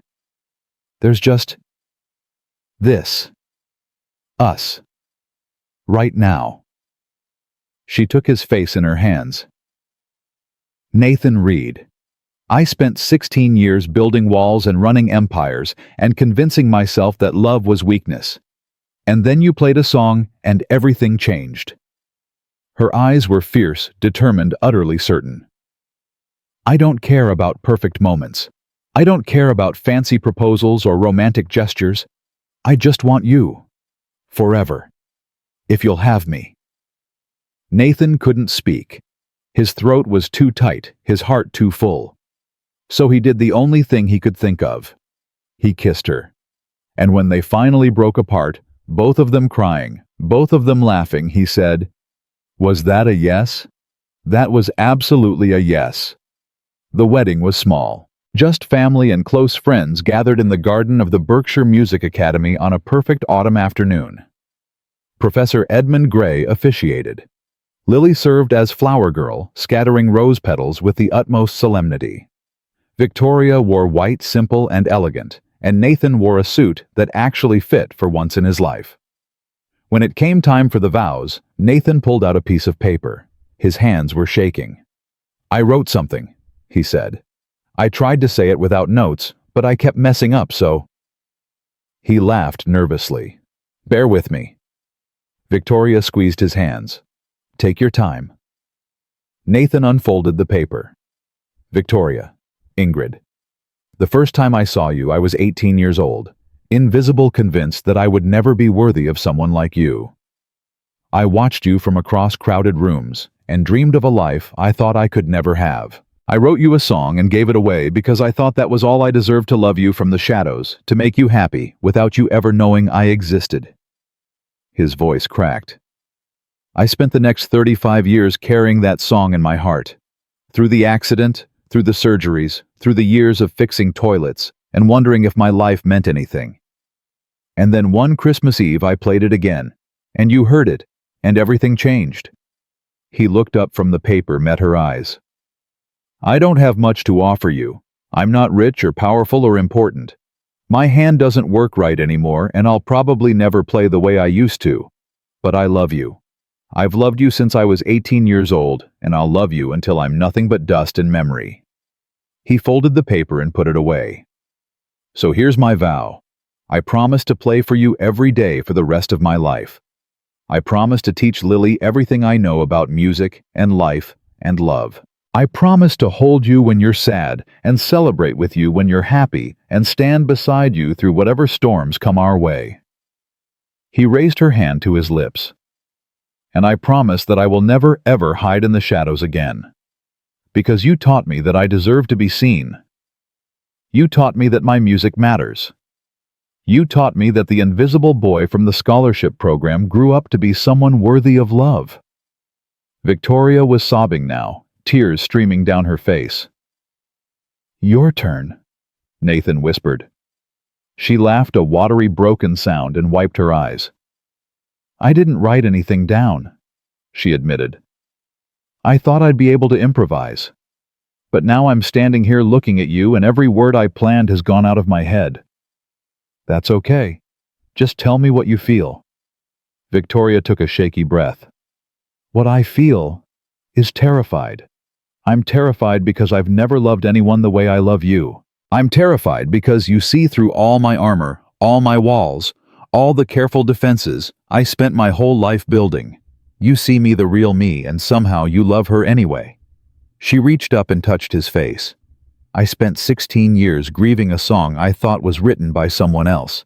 And then I found out it was written by you, this quiet, gentle, extraordinary man who gave away his greatest gift because he thought I deserved better. Her voice steadied. But here's the thing, Nathan. You are the best. Not because you're famous or successful or powerful. Because you're kind. Because you're patient. Because you raised a daughter who's brave and bright and wonderful. Because even after everything life threw at you, you never stopped playing. She took both his hands in hers. So here's my vow. I promise to be worthy of the song you wrote me. I promise to be a good partner to you and a good mother to Lily. I promise to use my resources and my power to make the world a little better, a little kinder, a little more like the world you see when you play. She smiled through her tears. And I promise that I will spend the rest of my life making sure you know every single day that you were always worthy of love. Always. From the very beginning. Edmund Gray cleared his throat. Well, he said, his own voice thick. I think that covers it. Nathan Victoria, by the power vested in me, by a somewhat dubious online ordination, I now pronounce you husband and wife. He smiled. You may kiss the bride. They did. And in the front row, Lily cheered so loud that birds scattered from the nearby trees. The reception was held in the Academy's main hall, surrounded by pianos and music stands and the ghosts of 1,000 melodies. Victoria danced with Nathan, then with Lily, then with both of them together, a stumbling, laughing, perfect mess of a family dance. As evening fell, Nathan found himself at one of the piano's fingers, moving almost without thought over the keys. Victoria slid onto the bench beside him. Play me something, she said. What do you want to hear? Something new, something that's just ours. Nathan thought for a moment. Then he began to play. The melody started simple. 2 notes in conversation, tentative and seeking. But it grew, became richer, more complex. There were moments of dissonance that resolved into unexpected harmony passages that stumbled before finding their rhythm silences that spoke louder than sound. It was the story of them. Everything they'd been through, everything they'd survived, everything they hoped for. All of it poured into music. When he finished, Victoria was crying again. What's it called? Nathan looked at her, this fierce, brilliant woman who had torn down her walls and opened her heart and chosen him of all people to spend her life with. Second movement, he said, because the first movement was Midnight Promise. That was the beginning of our story, the part I wrote when I was too scared to tell you how I felt. He touched her face gently. But every great piece of music has more than one part. And this is the movement where everything changes. Where the themes from the beginning come back but different, transformed, better. Victoria leaned into his touch. Will there be a third movement? I hope so, and a fourth, and a fifth, as many as we need. Nathan smiled. That's the thing about love, Victoria. It's not a single song, it's a symphony, and we're just getting started. She kissed him soft and sure. And somewhere in the hall, Lily was spinning in circles with Professor Edmund, both of them laughing. And outside, the autumn stars were coming out bright and countless and eternal. And the music was still playing soft and steady, a heartbeat beneath everything. Years passed. Nathan taught at Berkshire, watched his scholarship students grow into artists and teachers and dreamers of their own. Some made it big. Most didn't. All of them carried something of what he'd given them, not just technique, but heart. The understanding that music was about more than perfection. Victoria ran Sterling Corporation, but differently now. More humanely. More honestly. She funded arts programs in underprivileged schools, created pathways for working-class kids to access opportunities that had once been reserved for the wealthy few. She became known not just as a brilliant businesswoman, but as someone who used her power to lift others up. Lily grew. From a 7-year-old with scraped knees and chocolate-stained fingers, she became a teenager, then a young woman, then a music teacher herself, following in her father's footsteps, carrying forward the legacy he'd built. And through it all, there was music. Every evening, no matter how busy they were, Nathan and Victoria sat together at the piano. Sometimes they played Midnight Promise. Sometimes they worked on Second Movement, adding new phrases, new harmonies, new chapters to their ongoing story. Sometimes they just sat in silence, hands intertwined, grateful for everything they'd found. On their 10th anniversary, Victoria surprised Nathan with a concert. Not just any concert. A full performance of all his compositions played by the students he'd taught over the years in the same auditorium where everything had begun. Nathan sat in the front row, overwhelmed as piece after piece unfolded. Some he recognized. Some had been adapted, transformed, made new by the young musicians who played them. All of them carried his fingerprints, his heart, his soul, his belief that music could heal anything. When it was over, Lily, now 22, beautiful and confident, took the stage. "Most of you know my father's story," she said into the microphone. "The accident, the years of struggle, the song that brought him back to music and to love." She looked at Nathan and her eyes were shining. "What you might not know is that he almost gave up, more than once. He almost let the world convince him that he was nobody, that his music didn't matter, that broken things couldn't be made beautiful again." She gestured toward the young musicians behind her. "But he didn't give up. And because he didn't give up, all of us are here tonight. All of us learned something from him, not just how to play, but how to keep playing, how to find hope in the darkest places, how to turn pain into beauty." She stepped aside, and the musicians began to play. It was Midnight Promise, but different, fuller, richer. 100 variations on the theme Nathan had written as an invisible 18-year-old woven together into something new and magnificent. Nathan wept. Victoria held his hand and wept with him. And when the music finally faded and the audience rose to their feet in thunderous applause, Nathan understood something he'd spent his whole life trying to learn. He had never been invisible. His music had touched lives he'd never known about: Daniel, who had shared it with Victoria. Victoria, who had carried it through 16 years of grief. The students who had learned from him and passed his lessons on. Every note he'd ever written, every melody he'd ever played, had rippled outward in ways he couldn't see or measure. He had always mattered. He had just been too scared to believe it. After the concert, Nathan and Victoria walked hand in hand through the Academy Gardens.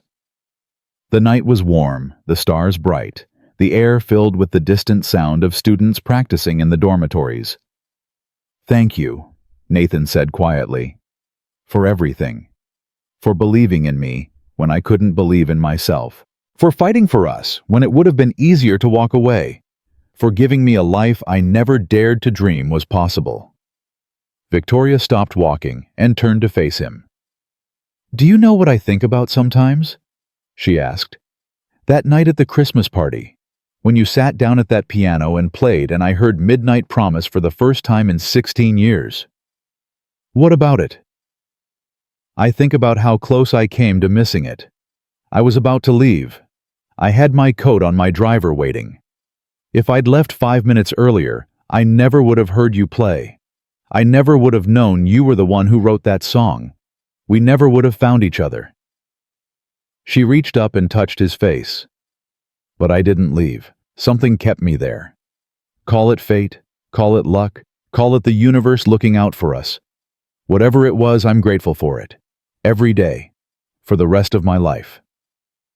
Nathan pulled her close.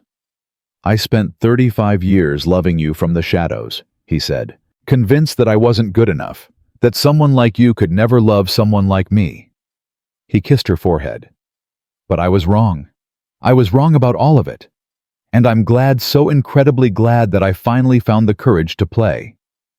They stood there for a long moment, holding each other beneath the stars. Two people who had been broken and rebuilt, who had lost everything, and found it again, who had learned that love wasn't about perfection or worthiness or strategic advantage. Love was about showing up, about being brave enough to let someone see you, really see you, and trusting them not to look away. Finally, Victoria spoke. "Play me something." Nathan smiled. "What do you want to hear?" "Something new. Something that's just for tonight." He thought for a moment. Then he took her hand and led her back inside to the piano in the empty auditorium, where the ghosts of 1,000 melodies still lingered in the air. He sat down at the keys and began to play. The music rose through the darkness like a prayer, gentle, hopeful, achingly beautiful. It spoke of gratitude and wonder, of second chances and hard-won joy. It spoke of a boy who had been invisible and a woman who had been armored, and the impossible, extraordinary love they had built together. Victoria listened with her eyes closed, tears streaming down her face. When the last note faded, she opened her eyes and looked at him.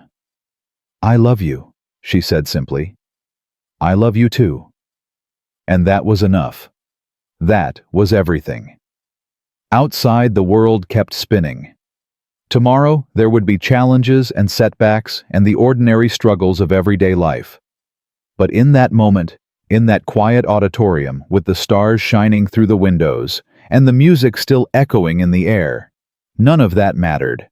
What mattered was this: two people who had found each other, two hearts that had finally come home, two broken things that had been made beautiful again. Because that's what love does. It takes the pain and turns it into music. It takes the invisible and makes them seen. It takes the hopeless and gives them reason to believe. And if you're lucky, if you're brave enough, it gives you a second chance to play the song you were always meant to sing. Nathan Reed knew that now. He'd learned it the hard way, through years of loss and struggle and quiet desperation. But he'd learned it. And every time he sat down at the piano, every time his scarred fingers found the keys, every time the music rose up from somewhere deep inside him, he remembered. He remembered that he was worthy, that he mattered, that even the most broken things could be made beautiful again. All you had to do was keep playing.